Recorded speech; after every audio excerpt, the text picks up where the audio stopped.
Welcome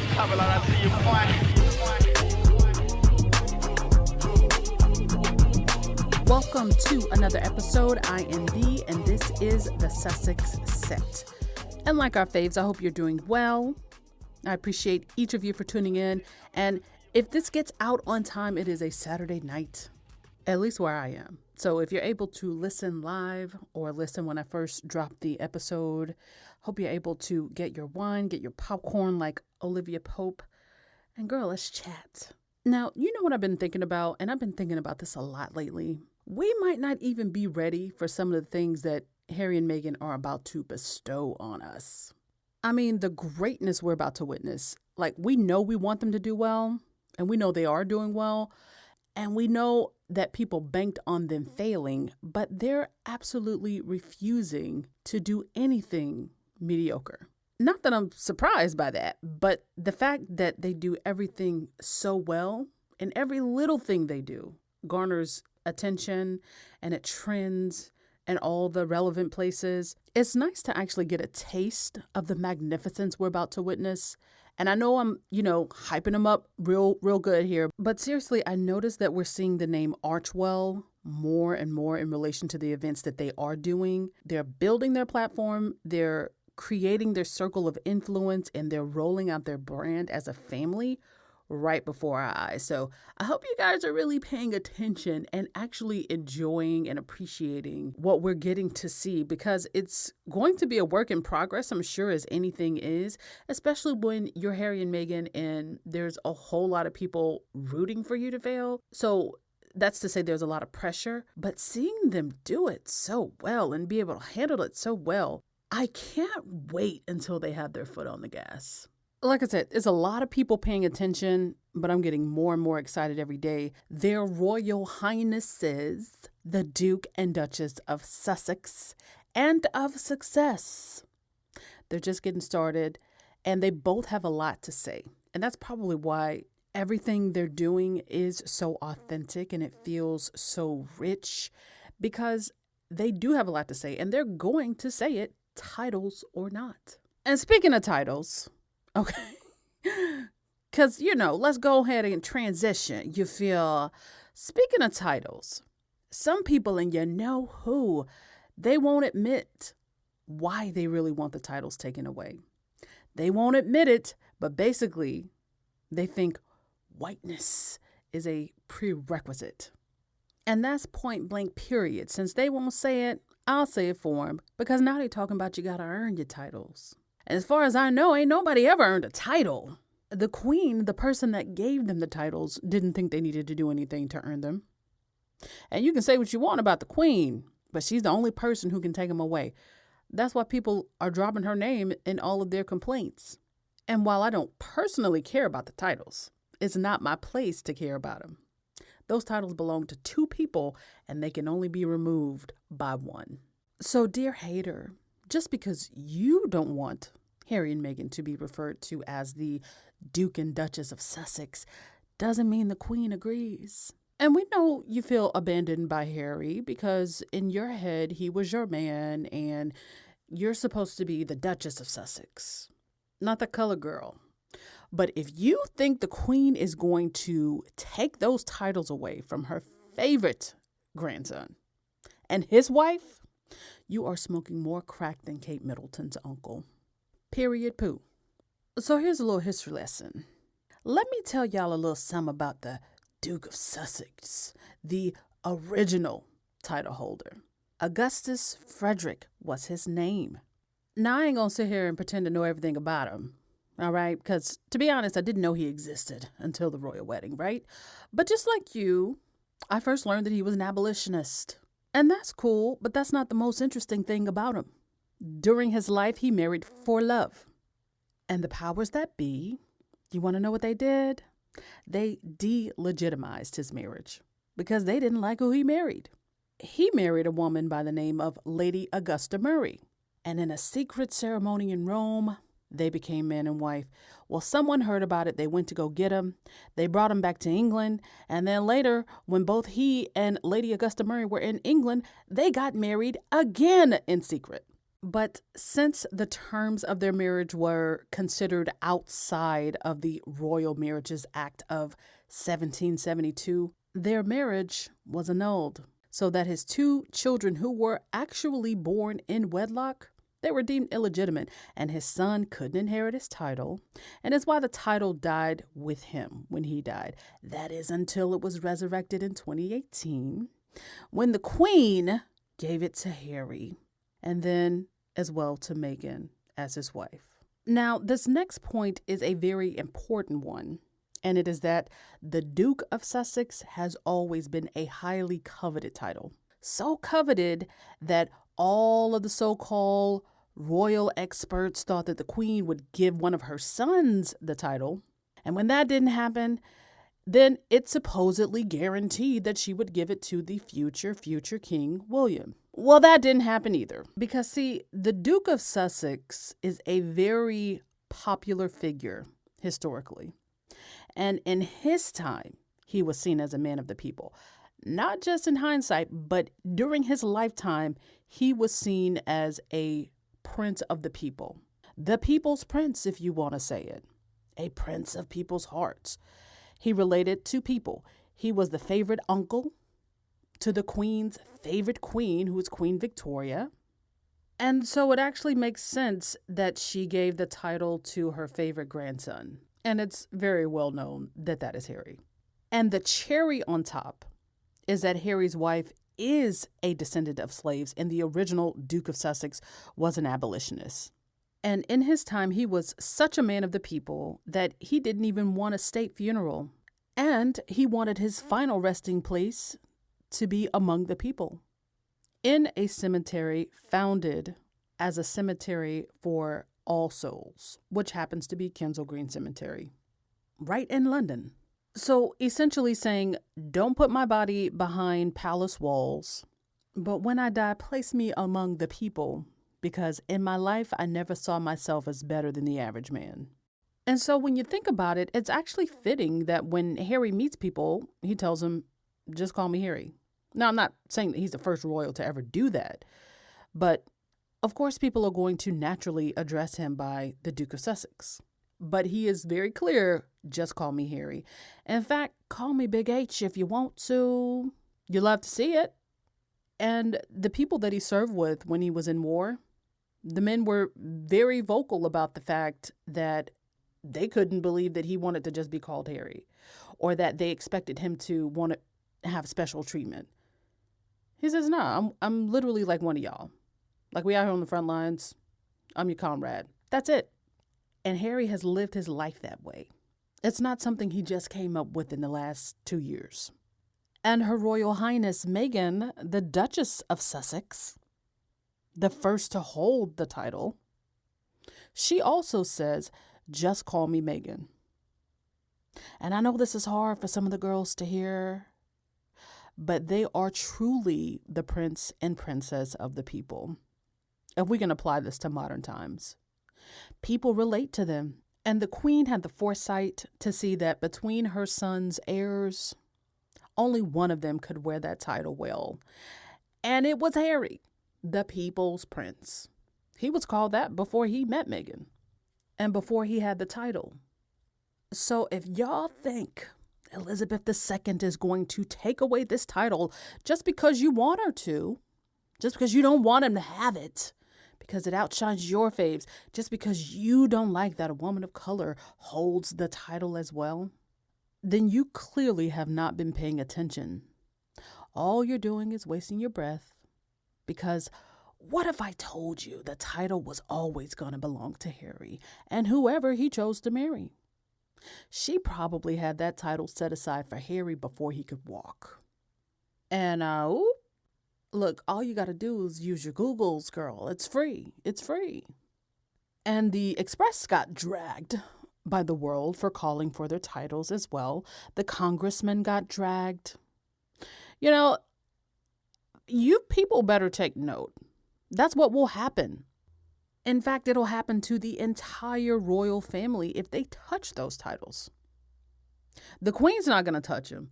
If anybody does, it'll be Will. But girl, by that time, They will have had those titles for about 30 years. What sense does it make to even touch them? You know? But I wish they would. I wish they would. Yeah. Because the world will never stop trashing them for it. So really all critics can do is just keep crying about it.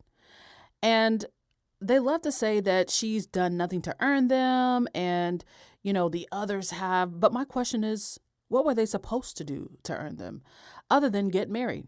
Because it was a gift. That's my understanding. It was a gift from the Queen. And gifts aren't typically earned. They're just given.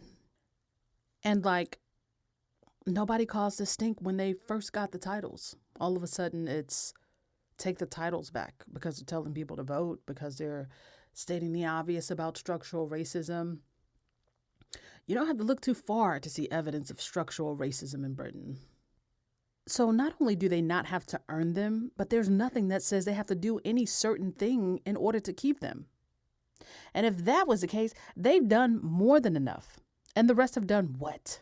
Not nearly as much. And y'all have never called for their titles. Where were these complaints on the wedding day? Oh, that's right. They hadn't developed their hatred of Meghan yet. But I remember I used to fight people on Twitter before they got married, right? Because I saw the birth of the cesspool that is now the Power Derangers. People hating on Meghan, knowing nothing about her and always saying things like, well, I just don't like her. There's just something about her. I can't really put my finger on it, but it just doesn't feel right. Just say it's her skin color and go. Please. They did the same thing to Barack Obama and Michelle Obama. Michelle especially. But guess what? Karma always wins and time always tells a story. Because for the 11th year in a row, Michelle Obama and Barack Obama are consistently voted the most admired man and woman in America.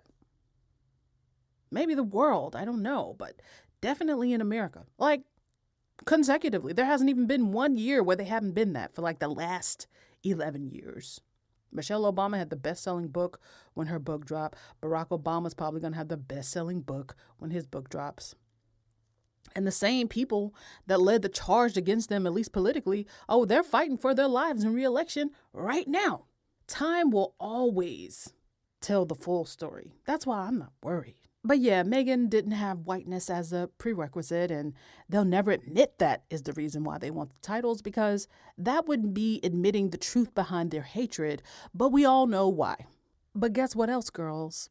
That's a conversation that will never catch on in America because we don't care about titles in the first place. And even if they relinquished them, absolutely nothing would change.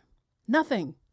And thanks to Petal Weeks on Twitter, we've since learned that the person who wrote the story for Daily Mail, of course, about the congressman who wrote the letter about Harry and Meghan and the Queen needing to take back their titles. Well, the author of the story and the author of the letter, turns out they're friends from college. And the Daily Mail ran the story 5 minutes before he even posted the tweets.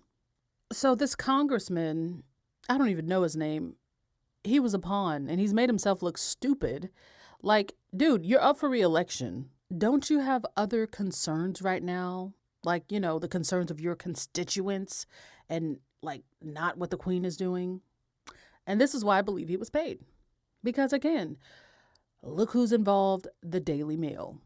And do you guys remember the chick that asked Donald Trump about Harry and Meghan recently, where Trump said, I wish him luck, he's going to need it.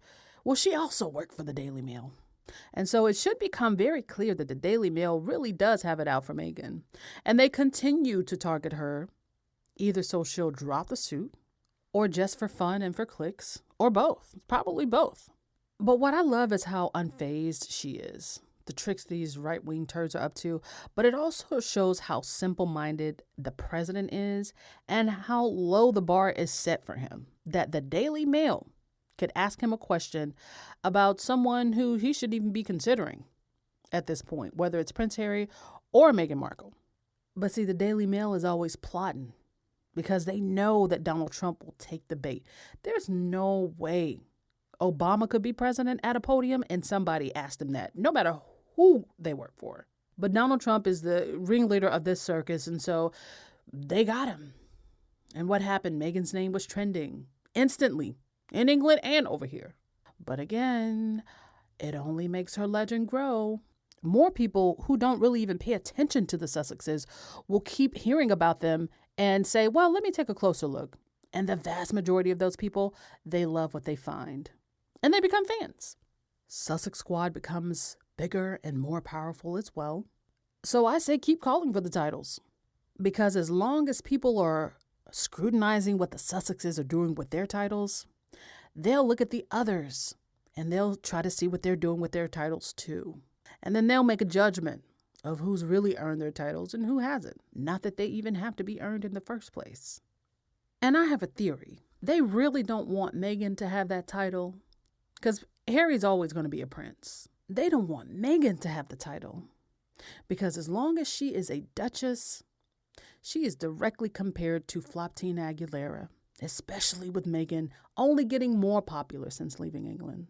And this is where the entitlement comes in. The other Duke and Duchess that is in the same age group, well, they're going to be Duke and Duchess for quite some time. Yes, in your future, you do see King and Queen. All you got to do is live long enough. I mean, if the monarchy is still around. But one day you're going to get there. It just won't be tomorrow. And you want it to be tomorrow. That's why y'all so eager to have Charles just, take a seat and let Will be the person who's going to take over. I told you they are so eager to see Harry and Meghan bow to Will and Kate that they just want to set Charles aside altogether. And you don't get to just set Charles aside because really that defeats the whole purpose of a monarchy. The whole point of a monarchy is that you don't get to choose. It's who's next in line. And it appears that Charles is next. I know a lot of y'all was praying. I mean, not to be insensitive, because it's no joking matter. A lot of y'all really must have been praying when that man had COVID, that he would just go on about his way and say goodbye to the earth. And he bounced right back, though. And here he is, because he's next. And you don't love it, but you don't have a choice. So you can't be a royalist. You can't be a monarchist and say, well, but, I want Will to be king because, that would modernize the monarchy. Really, girl, no, it wouldn't. Because he'd still be a terrible leader. And so therefore, for the rest of Elizabeth's life and for the rest of Charles's life, Will and Kate will be just a duke and a duchess. See, the sad part about it is really both couples should be able to do exactly what they want to do without being compared. But the haters wanted to make it a competition, so it's on. Not that it should be, not that Harry and Meghan are trying to compete against Will and Kate. But we know that Will and Kate are trying to compete with Harry and Meghan. And now that they know they are losing this competition that they've created in their heads, and I'm not talking about Will and Kate, I'm talking about their fans, the royalists, the monarchists. Now that you're losing, you want to take your ball and you want to go home. You want to take the titles. Because right now, Meghan doesn't bow to anybody except the Queen. But when you remove the title and she goes back as Princess Henry, people don't curtsy to her and she will always have to curtsy to Kate. That's what they want. Please do see it. They want her to be reminded at every turn that they think she's below them. Please peep game. And as for the Duke and Duchess of Cambridge, all they did when Harry and Meghan was there was hide behind their work and hide behind their bullies. And with Meghan and Harry being an ocean and a continent away, with their own media, American mainstream media, which is far more influential than British media, there's no one to hide behind. Your work now has to stand for itself. And so you release a TED Talk and Harry does a Time Talk and the numbers will speak for themselves and they will speak loudly. Not that they should always be compared, because I'm not saying that at all. I know I do a lot of comparing, but that's just really so I can be shady because, hello. But I'm aware that bringing up the others is not always in service to my faves. I know that. But one thing the haters are going to know is this. Y'all were working overtime to position Harry and Meghan as the losers of the royal family after all their hard work and after all that bullying. And it was never a competition in the first place, and it's still not. But from the very beginning, people made the Sussexes to be the baddies, and the other ones were the goodies. And they were forceful with it too. The Sussexes were the ones doing it all wrong, while the others were never setting a foot wrong. Well, now that you got them out like you wanted, and now that Sis went back to where she came from, took her man with her, what y'all don't get to do is look away now that they're winning. And we know y'all not gonna look away anyway. But we're gonna look at those all-important numbers. And what you will do is measure their influence the same way we do. And you'll note whose influence stretches the furthest, whose conversations have more impact. But what the critics shouldn't do is make the mistake of thinking that their faves can do it too. They can try, but just because Harry and Meghan make it look easy doesn't mean that it's actually easy, or that the people will respond in the same way. But we see that they're trying to do just that, calling William the people's prince now, and trying to make it stick. That really made me cringe, not gonna lie. And it made me feel sorry for the taxpayers that they fund the royal family because yikes. Yikes. Like, was he ever called the people's prince before, like last week? Ever? And you know what? I think it's good that they're working, or at least pretending to work hard, at least to be more visible for the people that own them, the taxpayers, because that is their literal job, to pretend to care, to pretend to work. And maybe that's the power of Harry and Meghan too, because not only did their stint in the royal family show the girls what real work looks like, but their stride after they left the royal family makes the others desperate to compete because the Sussexes still overshadow them and their work still overshadows theirs. They're trying to become the Sussexes. They're trying to come out from under that long shadow cast by Harry and Meghan. And hey, maybe their efforts will produce a net positive for everybody else in the royal family. Maybe they'll develop a personality and a true brand that isn't attempting to copy Harry and Meghan, but one that England can actually be proud of, because God knows they're paying for it. And as it stands now, they should be requesting a refund just like they did for Harry and Meghan. Because y'all are actually paying people to walk around and act like they think y'all are all the same, when truthfully, they wouldn't spit on you to save your life if you were on fire. And I'm just giddy over the fact that Harry and Meghan's influence grows, and almost by default, the royal family's influence weakens. Harry and Meghan, they aren't even full throttle yet, and that's why they keep begging Harry to come back. Because they need him, they need that energy, and they have needed him all along. And they didn't think he had the guts to leave. And now he's living and thriving in L.A. To live and thrive in L.A. I mean, because that's what the boy's doing. Have you seen the Time 100 pictures? He looks good. You know, because if I... Look, if I didn't love Meghan, I'd be thirsting after Harry. He looks amazing. And that's because he looks happy. He looks happy. And most people are happy for him. But I think people might have thought they had the right to criticize and complain about Harry and Meghan as members of the royal family. And, you know, I'll be generous and, you know, let's say, yeah, they have the right to complain. As tax-funded individuals, you can complain. Let's just say that. Let's just be generous.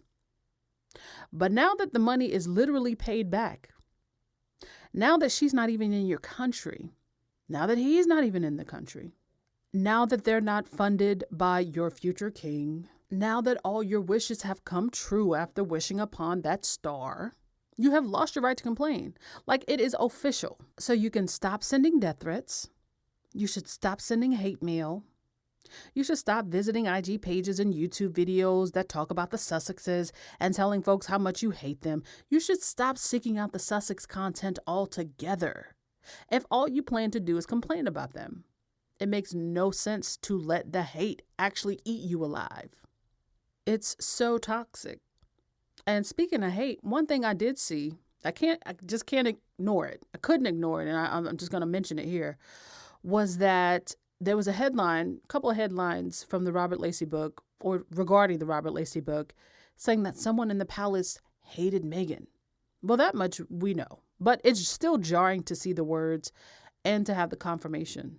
We know that. Like, it's no surprise to anyone, but to see somebody actually speak that, to me, it says a lot, and it's a little unnerving. And listen, I always say, regardless of what we feel about these people, these reporters, these so-called experts, there is some truth in what a lot of them have to say. Not saying it's all true, not even saying most of it is true, but there's always a grain of truth somewhere in there. And it sounds like gossip, and it feels like gossip, but it's rooted in something bad. It's rooted in something that was never good for Meghan. And most of the royal reporters have said in one way or another that the family does not like Meghan, that they don't like how the Sussexes are doing things and changing things up. Well, these are the strongest terms that we've heard yet. And hate is a deliberate word. And people don't use that word by accident.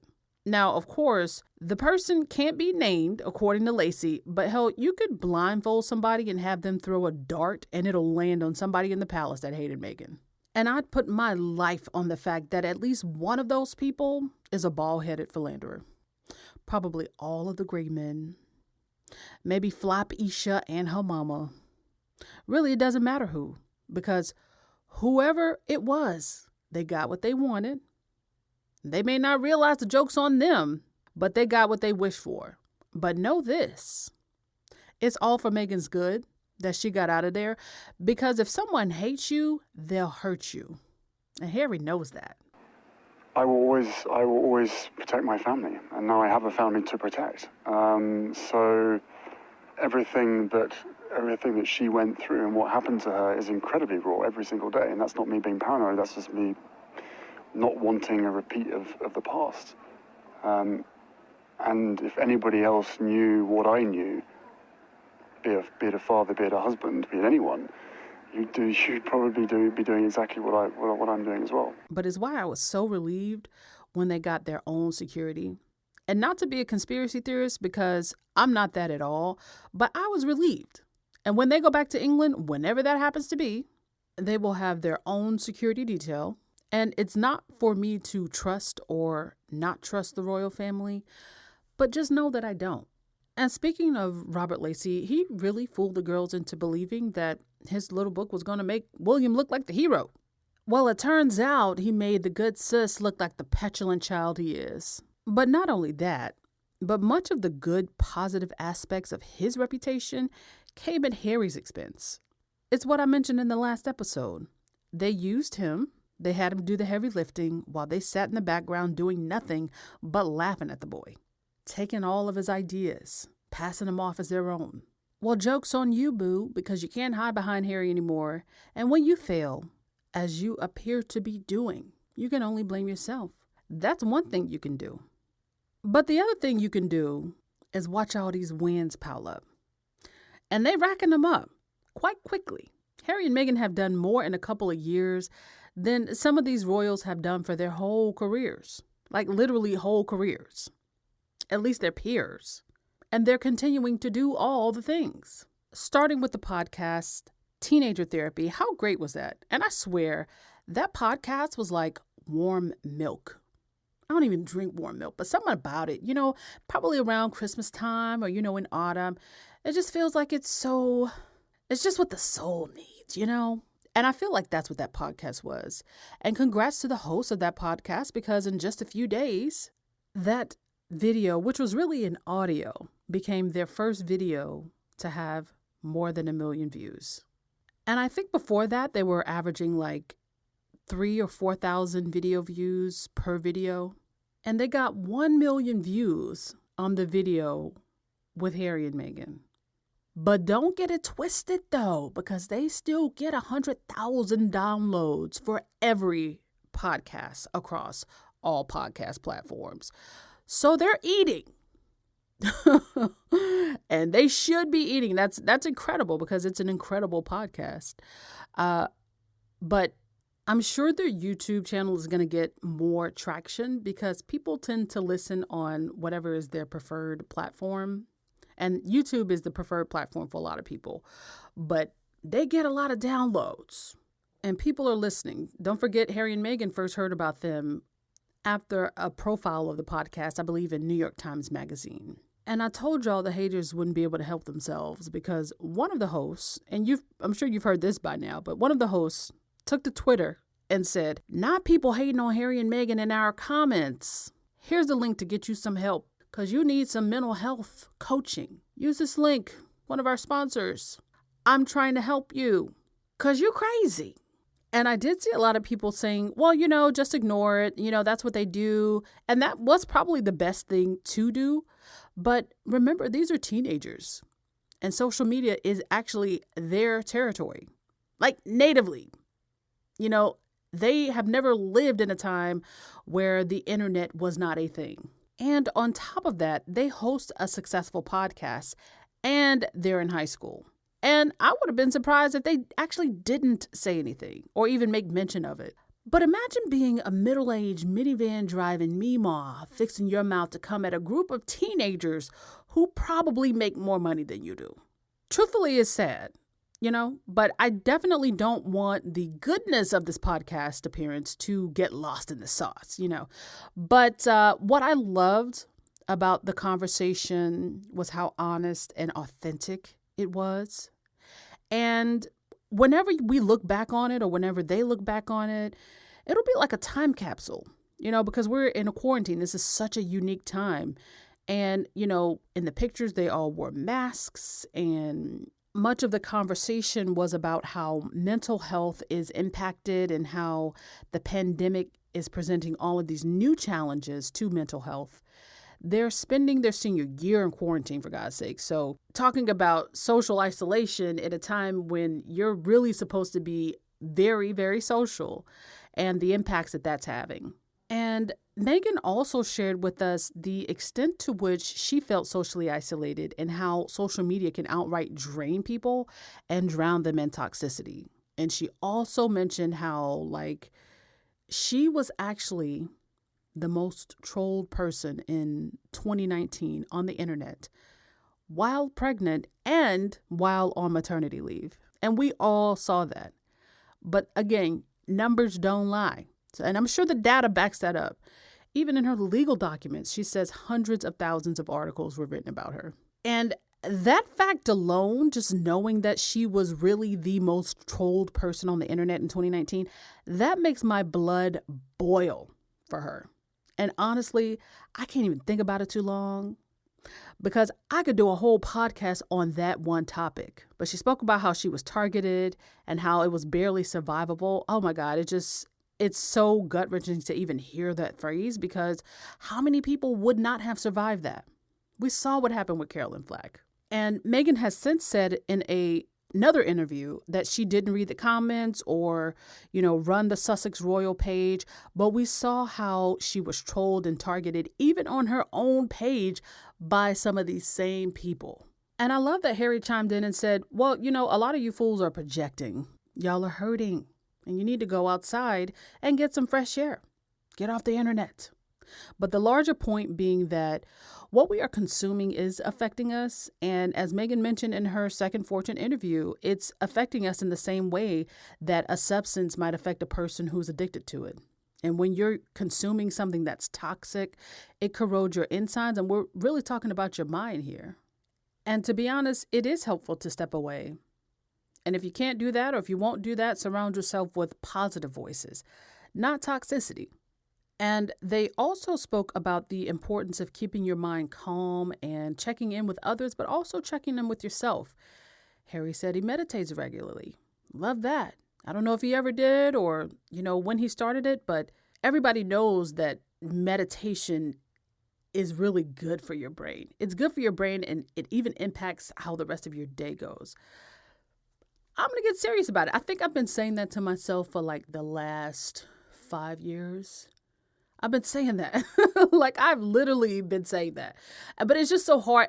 Anything that is new, any kind of habit forming is a hard thing to do. But I'm really going to get into it. And not just because Harry said that, truthfully. But you can see how much he talks about it and how important it is to him. So that was really good to hear that he takes that seriously. And I also loved that one of the hosts asked Meghan, well, how are you doing? And she ended up speaking about the last time that she was asked that publicly, which was the Africa documentary when they were in the Southern Africa tour. And how, as a mom, she was breastfeeding on the trip and she was exhausted and in between engagements having to breastfeed Archie. And when she was asked that question, she answered honestly, and that she hadn't been asked how she was by a lot of people, which at the time was a response that was heard around the world. And honestly, it was the first time a lot of people got a glimpse of something that may be amiss in England with regard to Meghan being the Duchess of Sussex. And I was glad that she shed a little bit more light on that and what she was feeling at the time. But she wasn't just talking about that day, because if you remember, the whole interview was about her experience thus far as the Duchess of Sussex, as Harry's wife, as the newest member of the royal family, as the only woman or person of color in the royal family, and, as the target for the tabloids and so on and so forth. Through that whole ordeal, she spoke honestly about the fact that not a lot of people had asked her if she was okay. So I love that she mentioned that, but I also love the fact that they talked about the importance of allowing oneself to be vulnerable. And in fact, that there is power in vulnerability, rather, I should say, strength in vulnerability.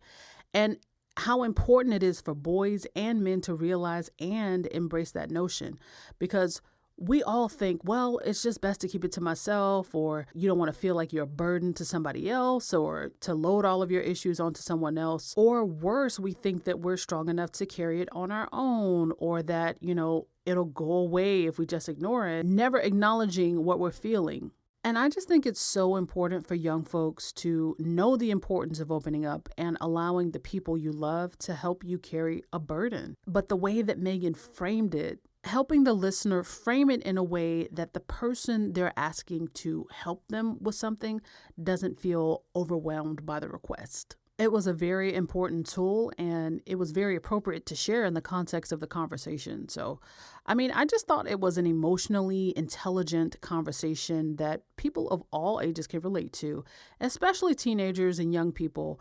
But I found myself listening to it multiple times because it was helpful for me personally. And so I'm sure many other people did as well. And I'll tell you what, they have a story to tell. Harry and Meghan do. They went through something really dark, and their entire family was under duress for an extended period of time. And I wouldn't wish that on anyone. But look at the light on the other side of that darkness. They can talk about responsibility in reporting and content sharing because they've lived through the dark side of that same thing. Think about it. Harry and Meghan, before they met each other, as individuals, they were loved. And they still are, don't get me wrong. But they didn't have the feeling that there was a movement against him. That hate is not warranted, but it is there. And we didn't see that hate until they joined one another in marriage. Then all of a sudden, these two people that were well liked in their own right, now together as a married couple, they're public enemy number one. And the way they've come out on the other side of that is a model for anyone going through their own traumatic experiences. Granted, they are blessed in many ways, and they do have global influence. But on the other side of that, don't forget that they were largely silenced and are only now able to speak freely about what they experienced. And they're not even really going into details, but they're hinting at some things. And while people are still criticizing everything they do, everything they say, they don't have to play by anybody's rules but their own. And it goes to show that there's always a lesson to be gained from your bad times if you just hang around long enough and keep moving forward. Like if you decide to not fold, then you literally cannot lose. And when Meghan put that video out of this little light of mine, I'm going to let it shine, for their wedding anniversary, in hindsight, it makes me love her more, because whether she meant it or not, she sent a message. Try as you might, but this light I have, it doesn't extinguish. And it may be hard now. And it may even take me some time, but you just wait. Because this flame is going to be a raging inferno, and I'm going to burn all your hatred to the ground. And the only thing you're going to be able to do is watch. Honestly, well done to all of them. What a great conversation about mental health on World Mental Health Day. And I'm sure these kids have a lot more to share. And they're already giving so much and helping so many people by giving teens and really anyone an outlet to just listen and be human. I wish them so much success, and I know they're going to have it. Did you know that Meghan and Harry also chose the teenager therapy host to take part in the Time 100 talk that we have coming up? When I tell you I was so geeked to hear that, I know it's going to be great. And I hope, they build a relationship over the years. Speaking of the Time 100 Talks, that is a series by Time Magazine online. And past guests include Lin-Manuel Miranda, Anthony Ramos, America Ferrera, Lewis Hamilton, Bill Gates, Jill Scott, Laverne Cox, Angelina Jolie, shall I continue? Dolly Parton, the Dalai Lama. Oh, girl, the list goes on and on. Meghan and Harry are hosting their own Time 100 talks with some very important voices that are creating positive spaces on the internet for all of us. And joining them in this talk are Alexis Ohanian, co-founder of Reddit. Some of you may know him as Serena Williams' husband. Tristan Harris, co-founder of Center for Humane Technology, the teenager therapy hosts, writer Rachel Cargill, and journalist and author Maria Ressa. I'm probably missing a couple of people, but these are some of the people that have been revealed as guests in this talk. And the conversation will take place on Tuesday, October 20th, somewhere in the afternoon, Eastern Time. So make sure you are registered. I know I am. And so I hope you get a chance to get registered too. And you know what? I heard that so many people registered at one time that we disabled the server. We broke a server or something like that. Dang, y'all. We kind of strong, huh? The powerful Sussex squad. I love it. Now, the Time 100 is a list that Harry and Meghan are constantly on regularly, year after year. Time also does the Person of the Year, and I believe Meghan was like a finalist for 2 years in a row. Now they're working with the platform to have a conversation that is so relevant in our time when we have so many people online ingesting social media, putting micro content out there, and having the ability to influence narratives in positive and in negative ways. So they've been consistent in their concern of the health of the digital space and the responsibility that platforms have, as well as the responsibility that we all have with our platforms. It isn't something that they just decided to jump on the bandwagon for.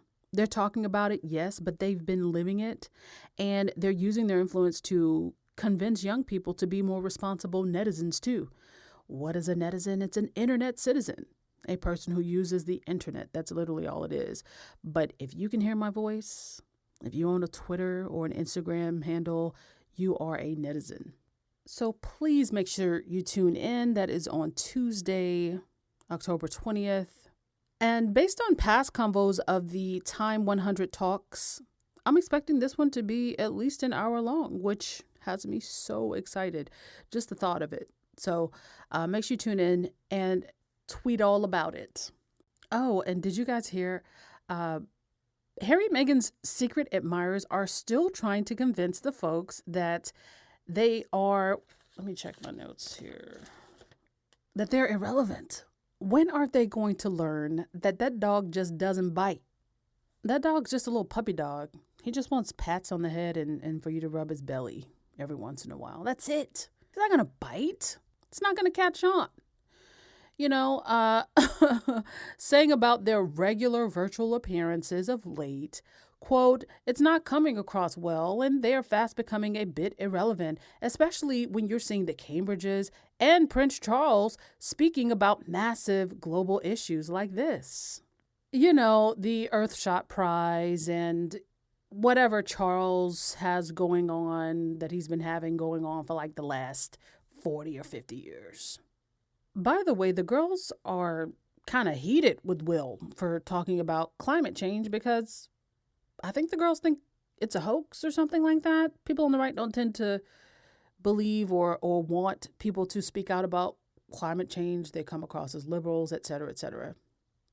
But again, they're trying to compete.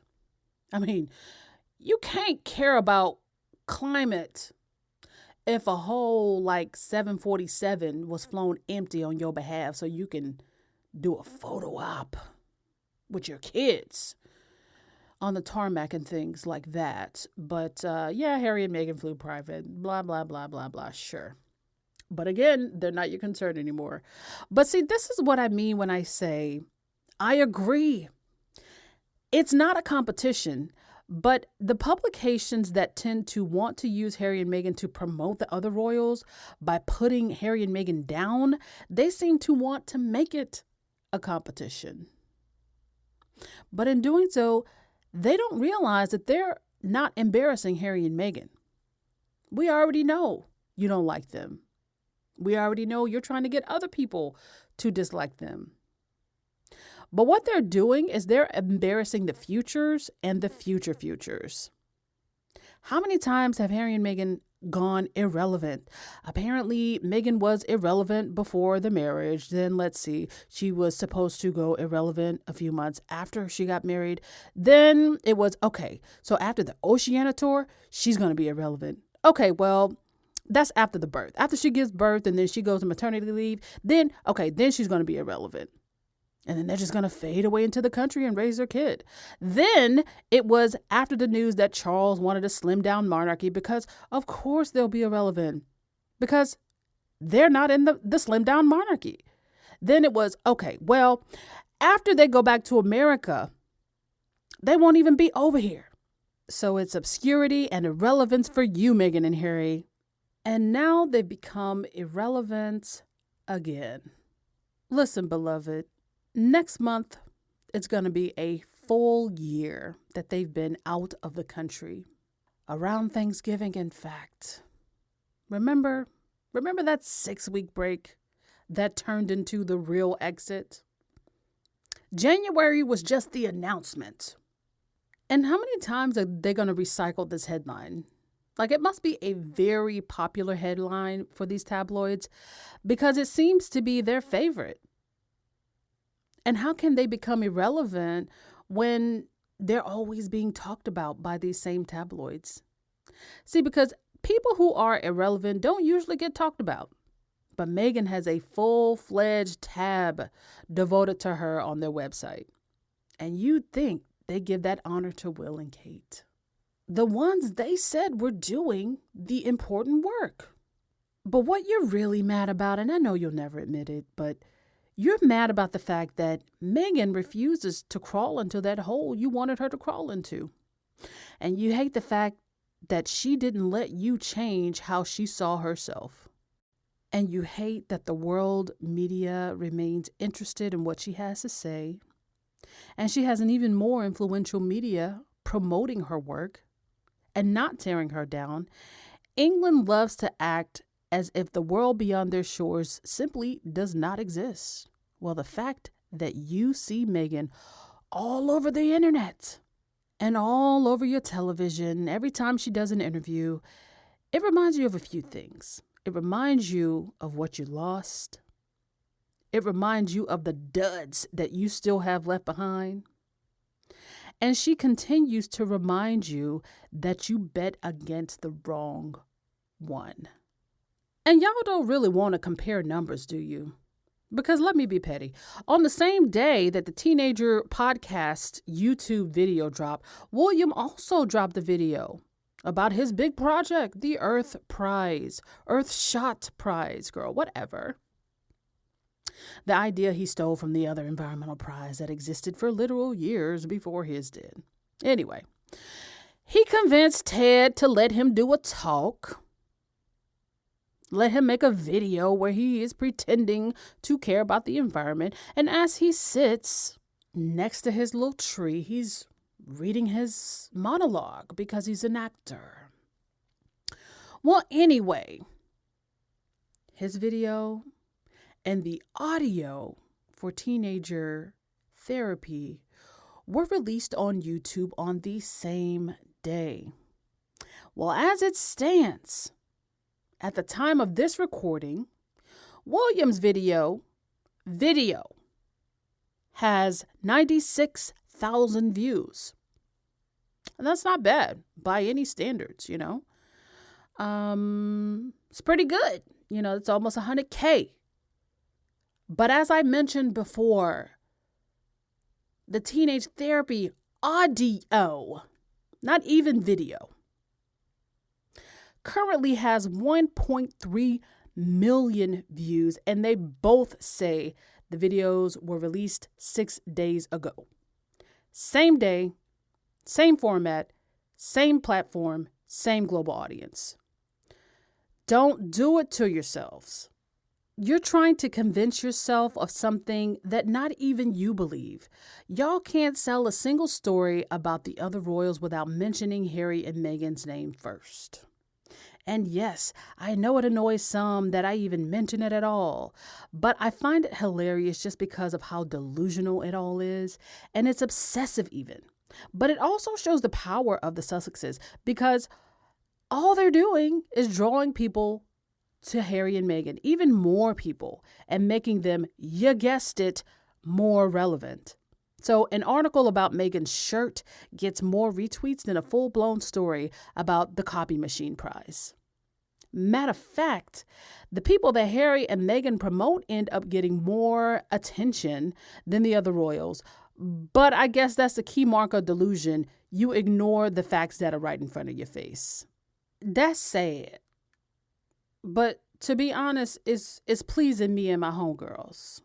But speaking of faces and face, Meghan sure is serving face, isn't she? Because dark lipstick Meghan is back, y'all. And the other girls are just going to have to seethe about it. She's back. She's back. And we love it. We love it. And seeing Meghan like this, because she's really in the pocket right now. Seeing her like this just gets me hype, because as someone pointed out, what Meghan is giving now is exactly what she was giving when and or before she met Harry. She's glamorous, and that's not a crime. That's not a crime. That shouldn't be held against her. We see that it is, and that it has been. But girl, we don't care. We don't care. Dark lipstick Meghan is back, and we love it.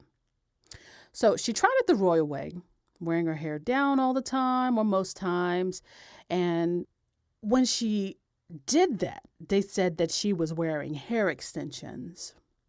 She tried to dress in the midi skirts and the basic boring dresses. Not that they weren't cute.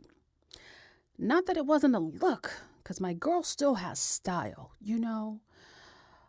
But when she did that, they complained about her style, and they said that, the price tag on her clothes were just too high. And, don't get me wrong. I live for a royal styled Meghan.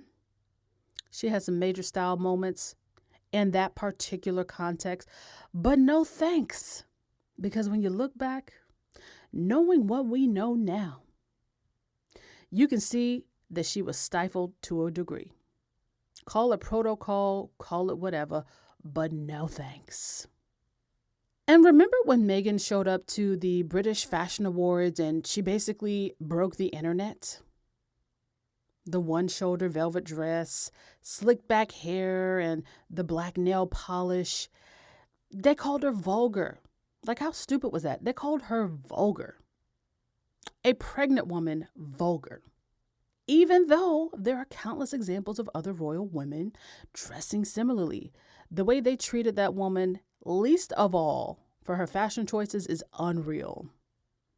She played by their rules and she was still disrespected. So I say, for the free Duchess, get your fashion on, girl. Go ham even. Go ham. Do all the things you want to do, because we are in the sane world and we love to see you shine.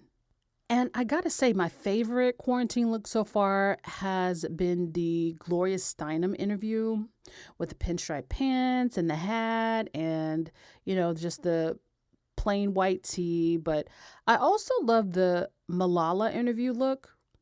Meghan has always had a very simple, classic style, but she's also gone on the record to say that one of her style inspirations is Carolyn Bessette Kennedy.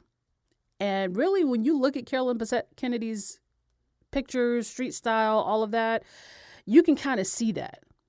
And for those of you who don't know, Carolyn Bessette was the wife of JFK Jr., and she was known for her very demure but always chic style.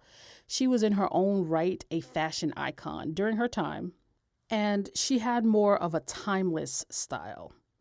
Carolyn Bessette worked in the fashion industry, so she could definitely do it better than most, but her style was anything but pretentious. So I think Meghan is on to something when you really look at it, because one of the things that make women that we see as fashionable through time or through the years, they've always been able to get a look that when you look back on it even decades later, it still looks like it could be in fashion, or some version of it is already in fashion or never has gone out of style. And I think Meghan's style also makes her very approachable. So it's what makes her so popular. It's why things sell out so quickly. Her fashion choices are always like on point to me. But her style is easy for any woman to duplicate and incorporate into their already existing wardrobe. And that's what makes the Smart Set collection so good and why it was so successful. Anyway, I'm looking forward to all of the non-quarantine looks. She's able to do Zooms, and from the little we can see, she looks amazing. So I also respect how she dresses for the occasion, and what she wears for Malala is different from what she's going to wear for teenager therapy. So the versatility for Meghan is always on point. And speaking of Malala, I really, really enjoyed that video. And we all got a kick out of how Harry was looking at Meghan on that couch, girl. I love that. And I love how, like, we always get those moments here and there. And that's how you can see that, like, they really are into each other. That's just so cute. But she was looking like a whole entire entree, not just a snack, giving me Sharon Stone Basic Instinct, you know? And I love the moment at the end where Malala asked about Archie and just said, give my love to him. Like, what a sweet, genuine moment. And can we just talk about what a champion Malala is? And if you don't know who she is, I'm sure you probably do. But if you're someone who doesn't know who she is a Nobel Peace Prize winner, among other things, for the causes that she has taken up, which is primarily girls' education. And her passion for the cause grew directly out of a trauma that she experienced where her life almost ended 8 years ago. 8 years ago this month, in fact, because she wanted to be educated and she advocated for girls being educated and going to school. Well, now that she's about to graduate Oxford, she has carried on with her mission, and she continues to use her platform, the Malala Fund, to have conversations with people like the Sussexes, the Obamas, and Oprah. And, you know, she's received so many awards, too many to count. But she was also shortlisted for Times Person of the Year in 2013. So good company there. But it is so inspiring to see that what she went through, it didn't stop her from doing what was passionate and important for her, because she ends up helping so many people that were just like her, so many girls that were just like her, where what she experienced, she was on the brink of death. But that turned out to be the thing that causes her activism to be heard around the world on behalf of girls everywhere, especially places where education is not made readily available to girls for a myriad of reasons. So that's why the fundraiser for CamFed was so important and so substantial. Really, really great to see Malala. And we are so blessed that Archie is allowing his employees, Harry and Meghan, to bless us with all this content. He is just completing the finishing touches to his foundation, as well as starting his production on his television shows from his Netflix deal. And he's allowing Harry and Meghan to attach their names to his work, while he focuses on the overarching vision, a generous boss, allowing his hired hands to take so much credit for his work. I'm inspired. And so that is pretty much all I have for today. Please make sure to check the links in the description for all the topics discussed in this episode. Don't forget, Time 100 Talks is coming up on Tuesday, October 20th, where the Sussexes are hosting. You must register to watch it. Make sure you're registered. There's a link. There's plenty of links floating around on Twitter. I will also put the link to the page there. And please make sure to rock the vote and find out all of the information you need according to where you live. There's also a link for that and for the upcoming deadlines in your state. And as many of you heard, early voting is happening now. So, and in places where it's not happening, it's about to. So make sure y'all are paying attention to your particular areas. I know you are. That's just the type of people you are. But it's coming up. So please don't wait until election day to vote. That is the best way to get your vote stolen. And my ancestors didn't sacrifice for me to play around with my vote, because with all the tricks that folks are coming up with, that's just a risk I don't think you should take. I know I'm not taking it, so please vote early. Make sure to find me on IG at Sussexes. You can find me on Twitter. Somewhere over the rainbow. Can't say what it is yet, but if you know, you know, and that's fine. You can even tell a person or two if you want to, but please don't make it a public tweet. Not yet. And also, if you want to support the podcast or join me on Patreon, you can definitely find me there. Patreon.com/Sussexes. And shout out to my 3 new Patreons. I appreciate you. I love you. Set fam. Y'all already know what it is. Sussex Squad, I love y'all. Stay safe. Wear a mask. Social distance. Remember that your story is yours to tell and no one else's. And when you're going through something difficult, keep going. And when you make it through, share what you learn because it may very well be somebody else's lifeline. Be blessed, friends. And until next time, peace. I'm a bad bitch. You can't kill me.